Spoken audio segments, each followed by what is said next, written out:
Hi friends, welcome back to my channel. ఈరోజు మా పాపనైతే స్కూల్కి తీసుకెళ్ళాం. ఈరోజు అందరికీ స్కూల్స్ ఓపెన్ అయ్యాయి కదా, మేము చాలా హడావిడి పడుతూ ఈరోజు మా పాపనైతే నీట్గా రెడీ చేసాం. మా పాప శివశివాని స్కూల్ చదువుతుంది, అంటే శివశివాని ఐసిఐసి సిలబస్. ఈరోజు తను రెడీ చేయడానికి ఒక మినీ యుద్ధమే జరిగింది ఇంట్లో.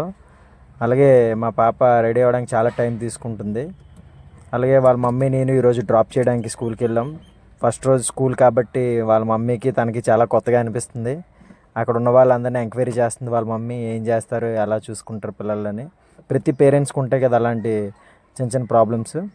అలాగే మా పాపకు కూడా ఈరోజు ఫస్ట్ డే స్కూల్ మార్చాం కాబట్టి కొత్తగా ఎవరు పరిచయం అవుతారండి మా పాప వెతుక్కుంటుంది.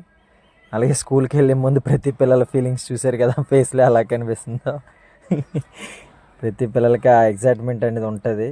అలాగే పేరెంట్స్కి కూడా ఎలా ఉంటారు వీళ్ళు స్కూల్లో అన్న ఒక చిన్న భయం అయితే ఉంటుంటుంది కదా. అలాగే మా పాపని తీసుకొని ఈరోజు అయితే మేము స్కూల్లో జాయిన్ చేసాము. అందరికీ ఈరోజు స్కూల్స్ ఓపెన్ అవుతున్నాయి కాబట్టి ఇది మా పాప క్లాస్ రూమ్ D1 అంట. క్లాస్ రూమ్కి వెళ్ళే ముందేమో తినేం లోపలికి వెళ్ళడానికి గోల్ చేస్తుంది మాతో. ఎందుకంటే స్కూల్ మార్చాక వాళ్ళకు కూడా టీచర్తో ఎలా ఇంటరాక్ట్ అవ్వాలి, కొత్త ఫ్రెండ్స్తో ఎలాగా పరిచయం పెంచుకోవాలన్న ఆ డైనమా ఉంటుంది కాబట్టి అలాగే తను కూడా చాలా అనీజీ ఫీల్ అవుతుంది. అలాగే మాకు కూడా అలా టీచర్ గారిని చూడాలని కోరిక ఉండింది, ఎందుకంటే కొత్తగా పరిచయం చేసుకుంటున్నారు కదా. మేము కూడా వాళ్ళ మేడం ఎవరనేది తెలుసుకుందాం అని చాలా ఆత్రంగా వెయిట్ చేసాం. లాస్ట్కి మేడంతో మాట్లాడడం అయితే జరిగింది. మా వైఫ్ అయితే మేడంకి అన్నీ చెప్తుంది, ఎలా ఎలా ఉంటుంది క్లాస్లో ఏంటని. ఈలోపు మా పాప అయితే మొత్తం క్లాస్ రూమ్ చక్కబెడేస్తుంది.